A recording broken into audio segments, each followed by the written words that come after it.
প্রিয় শিক্ষার্থী, আমি তোমাদেরকে অর্ডিনারি ডিফারেনশিয়াল ইকুয়েশনের অধ্যায় 16 থেকে লেকচার দিয়ে আসতেছিলাম।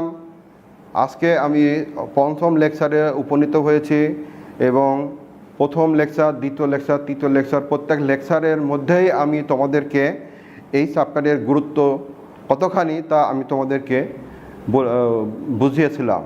এরপরও আজকে আমি লেকচারগুলোর উপর একটু সামারি টানতেছি এবং সামারি টানতে যে আমি তোমাদেরকে বলবো যে এই চ্যাপ্টার থেকে অবশ্যই তোমার ব্রিফ কোশ্চেন, দ্যাট ইজ 1 মার্কের, যে তোমাদের একটা কোশ্চেনের আনসার দিতে হয়, এখান থেকে 2-3টে কোশ্চেন আসার সম্ভাবনা থাকে।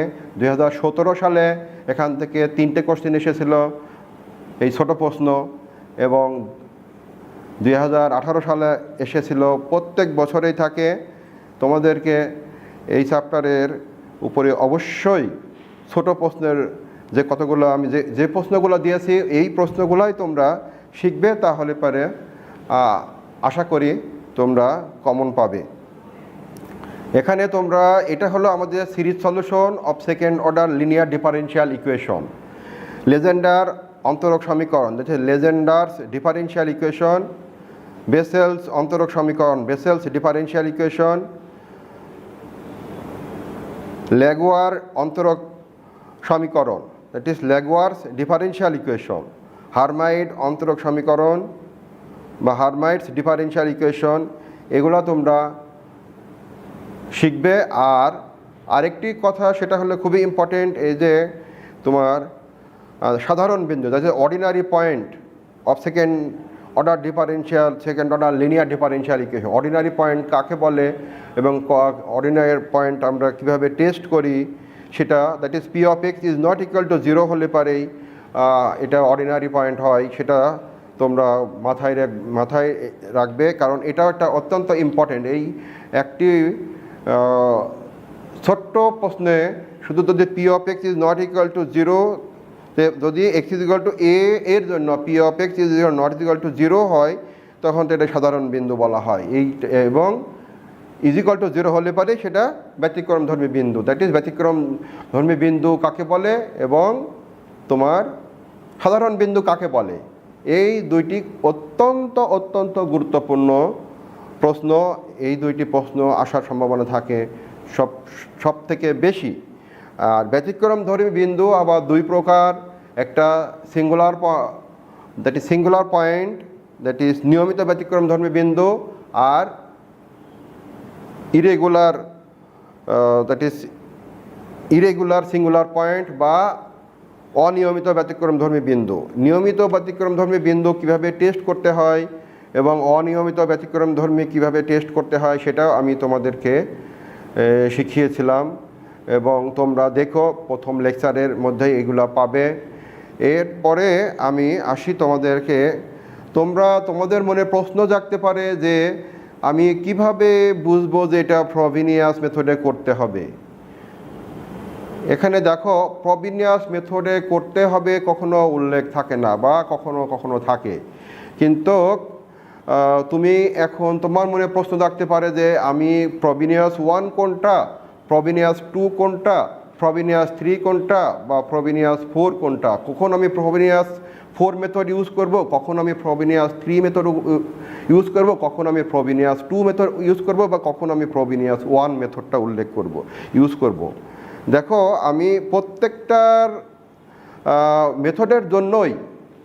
মেথডের জন্যই কিন্তু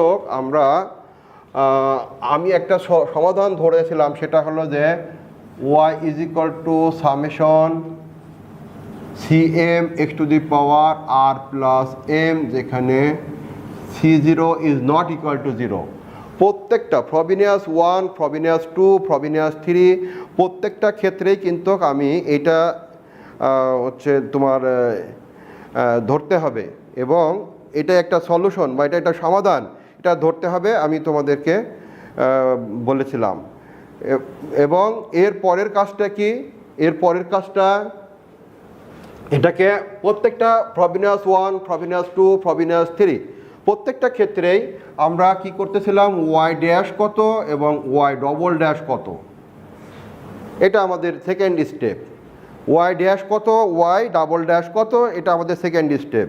থার্ড স্টেপে যেয়ে আমরা কি করতেছি, থার্ড স্টেপে যেয়ে আমরা Y, Y dash, Y double dash এই তিনটের ভ্যালু আমরা গিভেন ইকুয়েশনে বসিয়ে দিচ্ছি।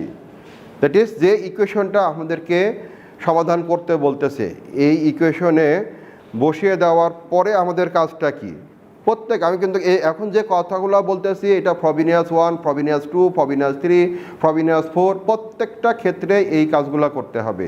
দ্যাট ইজ প্রথমে তোমরা ওয়াই ইজ ইকুয়াল টু একটা ধরবে, তারপর ওয়াই ড্যাশ বের করবে, ওয়াই ডাবল ড্যাশ বের করবে এবং এটা ইকুয়েশনে বসিয়ে দিবে। বসিয়ে দেওয়ার পরে একটা সিম্পলিফাই করবে, সিম্পলিফাই করার পরে দেখো কি করতে হবে। সিম্পলিফাই করার পরে আমরা যে সিম্পলিফিকেশনটা পাবো সেখানে যে আমাদের কাজ হচ্ছে যে তোমার এক্সের সর্বনিম্ন ঘাত কোনটা। আমরা যে এক্সের উপরে যে এক্সের পাওয়ার আর প্লাস এম মাইনাস 1 বা আর প্লাস এম মাইনাস 2 বা আর প্লাস এম বা এরপরে আরেকটা থাকে, দুইটা বা তিনটা থাকতে পারে, এর সর্বনিম্ন ঘাত ইজ ইকুয়াল টু আমরা 0 বলবো। ফ্রবিনিয়াস 1 এর জন্য সর্বনিম্ন ঘাত ইজ ইকুয়াল টু 0, ফ্রবিনিয়াস 2 এর জন্য সর্বনিম্ন ঘাত ইজ ইকুয়াল টু 0, ফ্রবিনিয়াস 3 এর জন্য সর্বনিম্ন ঘাত ইজ ইকুয়াল টু 0, ফ্রবিনিয়াস 4 এর জন্য সর্বনিম্ন ঘাত ইজ ইকুয়াল টু 0। এটা তোমরা ফলো করবে। সর্বনিম্ন ঘাত ইজ ইকুয়াল টু 0 বলার পরে আমরা আর এর ভ্যালু পাবো। আর এর ভ্যালুটার উপরে তোমাদের ডিপেন্ড করবে যে তুমি ফ্রবিনিয়াস 1 ইউজ করবে না ফ্রবিনিয়াস 2 ইউজ করবে। ফ্রবিনিয়াস 1 এর ক্ষেত্রে তোমাদের আর ইজ ইকুয়াল টু আর এর দুটা ভ্যালু পাবা, ফ্রবিনিয়াস 2 এর জন্যও আর এর দুটা ভ্যালু পাবা, ফ্রবিনিয়াস 3 এর জন্যও আর এর দুটা ভ্যালু পাবা, ফ্রবিনিয়াস 4 এর জন্য আর এর দুটা ভ্যালু পাবা। দ্যাট ইজ ওই যে আমাদের ইন্ডিসিয়াল যে বা নির্দেশক, নির্দেশক সমীকরণ আমরা ইজ ইকুয়াল টু 0 বেরবো। এই ইন্ডিসিয়াল বা নির্দেশক সমীকরণ ইজ ইকুয়াল টু 0 বলার পরে আমরা দুইটা ভ্যালু পাবো আর এর। সেই আর এর ভ্যালুর উপরে ডিপেন্ড করবে আমি কখন ফ্রবিনিয়াস 1 ইউজ করব, কখন ফ্রবিনিয়াস 2 ইউজ করব, কখন ফ্রবিনিয়াস 3 ইউজ করব, কখন ফ্রবিনিয়াস 4 ইউজ করব। ওকে, বোঝা যায় নিশ্চয়। তোমরা হয়তো বুঝতে পারছো যে এখন আমাদের কমন কাজটা কি। কমন কাজগুলা এই পর্যন্ত প্রত্যেকটা ফ্রবিনিয়াস 1, ফ্রবিনিয়াস 2, ফ্রবিনিয়াস 3, ফ্রবিনিয়াস 4 প্রত্যেকের জন্যই আমরা এই পর্যন্ত আসার পরে আর এর ভ্যালুটা মনে করো তুমি প্রথমেই দুটা অসমান এবং তোমার পার্থক্যপূর্ণ মান না হয়, যদি আর এর ভ্যালু অসমান এবং ভ্যালু দুইটা দ্যাট ইজ ইন্টিজার না হয়, পূর্ণ সংখ্যা না হয়, মনে করো আর ইজ ইকুয়াল টু তুমি একটা 0 পেলে, একটা 3/2 পেলে। দেখো এখানে আর ইজ ইকুয়াল টু 0 এবং 3/2 এইটা হলো তোমরা যখন এরকম পাবে, দ্যাট ইজ তোমার এটা একটা ভ্যালু, এটা একটা value r is equal to. এখানে দেখো তখন তোমরা ফ্রবিনিয়াস 1 ইউজ করবে। আর ইজ ইকুয়াল টু 0 এবং দ্যাট ইজ ফ্র্যাকশন, এরকম পূর্ণ সংখ্যা যদি না হয়, দুটোও তোমার ফ্র্যাকশন পেতে পারো আর এর ভ্যালু। পূর্ণ সংখ্যা না হলে পারে তখন তোমরা ফ্রবিনিয়াস 1 মেথডটা ইউজ করবে। ফ্রবিনিয়াস 1 মেথডে ইউজ করার ক্ষেত্রে কি, that is Y is equal to Frobenius 1 তখন তোমরা Y is equal to A, এখানে এটা হলো ফ্রবিনিয়াস 1।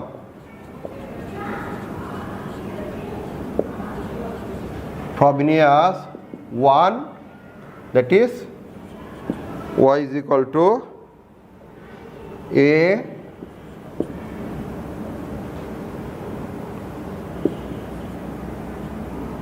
y to the power r is equal to alpha b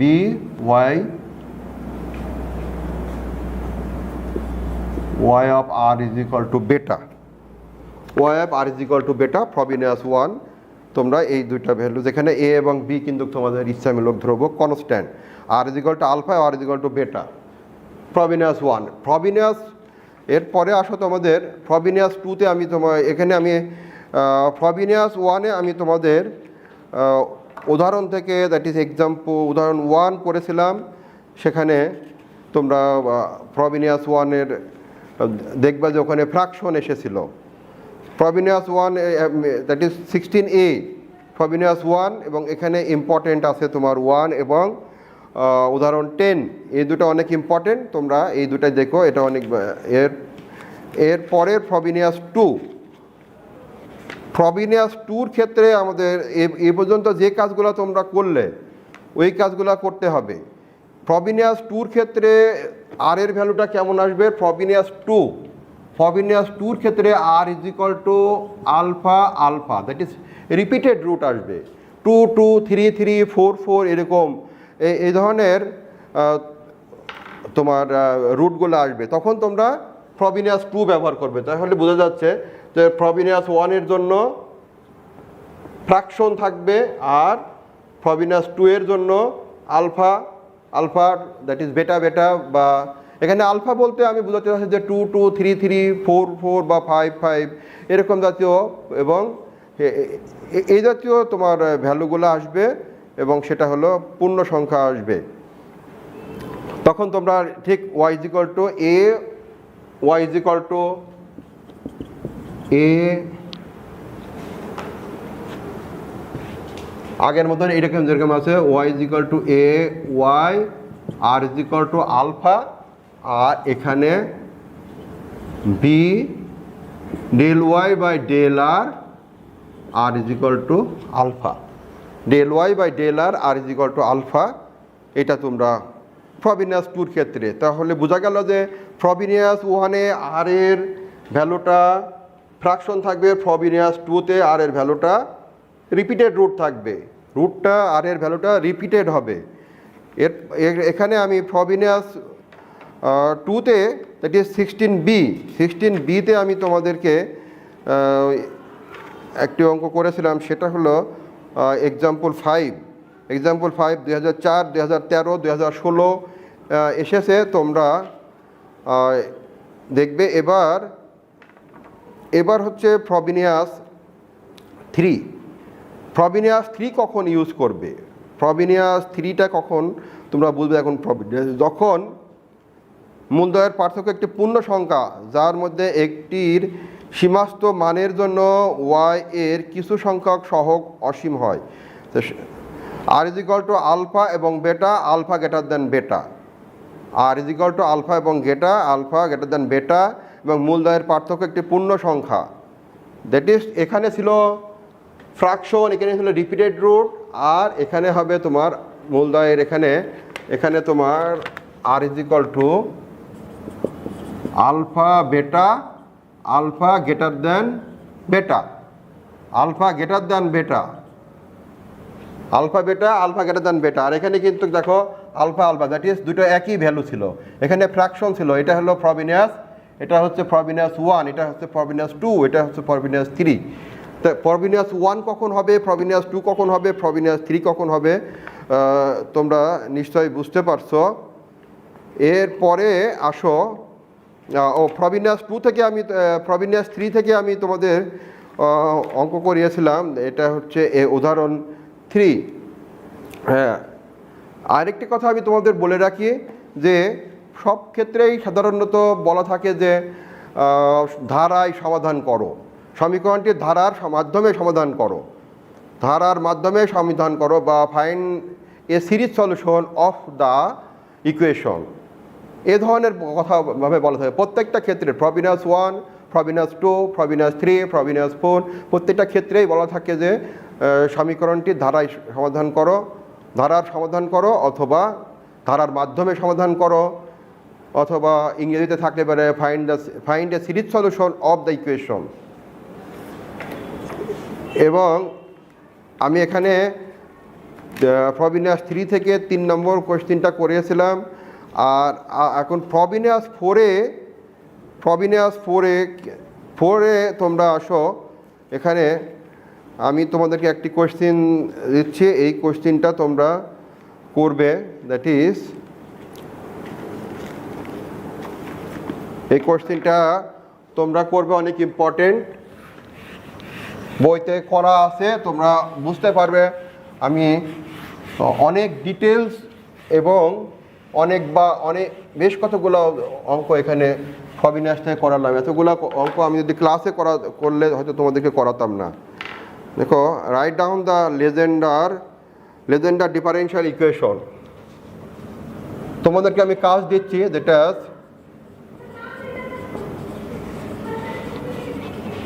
right down the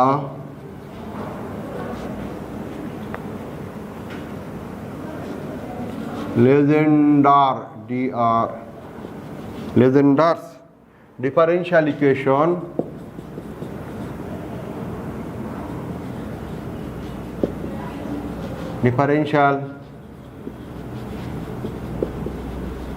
write down the Legendars differential equation and solve by Frobenius method. And solved by Frobenius method. দেখো, এখানে কিন্তু তোমাদেরকে বলে দিয়েছে ফ্রবিনিয়াস method, কিন্তু তোমরা ফ্রবিনিয়াস মেথডে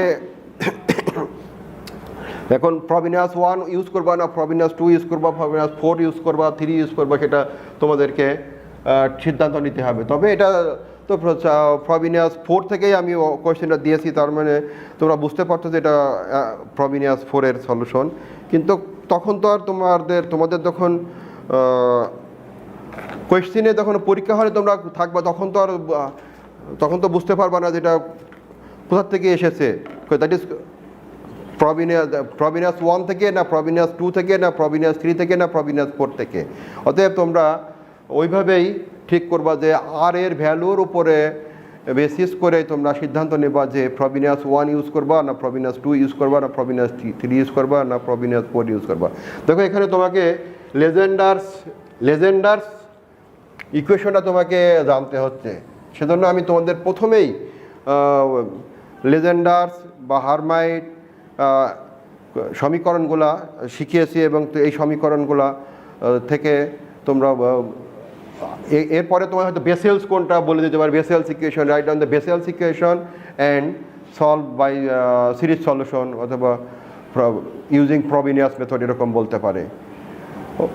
ওকে ছাত্রছাত্রী, থ্যাংক ইউ, তোমরা ধন্যবাদ। আশা করি তোমরা উপকৃত হবে, এবং উপকৃত হও এই বলেই আমি তোমাদেরকে এই অর্ডিনারি ডিফারেনশিয়াল ইকুয়েশন আমি শেষ করে দিলাম। তোমাদের কার কোনো সমস্যা হলে আমার সাথে যোগাযোগ করলে আমি তোমাদেরকে আরও গাইড করার জন্য চেষ্টা করব। নির্দ্বিধায় তোমরা আমার কাছে আসতে পারো এবং জিজ্ঞেস করতে পারো। ধন্যবাদ সবাইকে।